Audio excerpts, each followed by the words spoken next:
Hey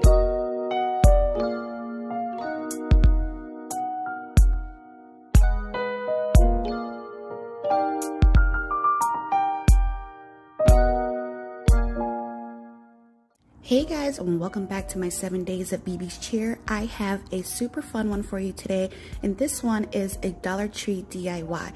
Just something simple that you can gift to somebody last minute, or you can use as decor, or just like a message board somewhere in your home.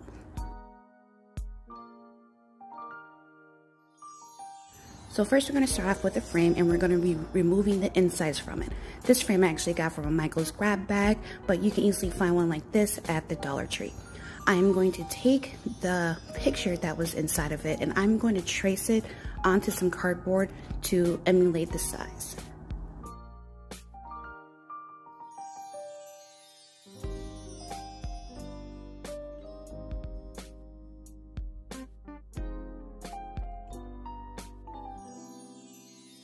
After tracing it, I am going to cut out the shape from inside of my drawn line.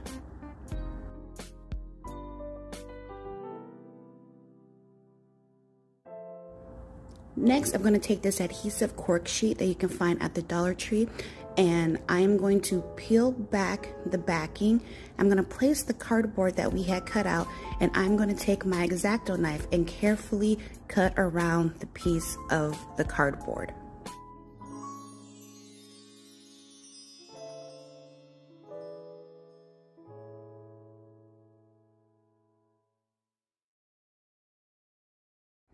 Now I'm done with that. I'm going to replace it back into the frame without the glass. And I actually like this buffalo plaid border that came into the frame. That's the theme throughout my home. So I'm going to place that back in, but you don't have to if yours is completely different. Now I'm going to replace everything back inside, and now we have this cool type of message board, and you can go ahead and decorate it however you like.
Super cute, easy, and inexpensive. This cost me less than $2 to do, especially using things that I had already in my stash. So go ahead and give this one a try. Give it to somebody you love, or have it as decor in your home. Thank you so much guys for tuning in, and I'll see you in the next video.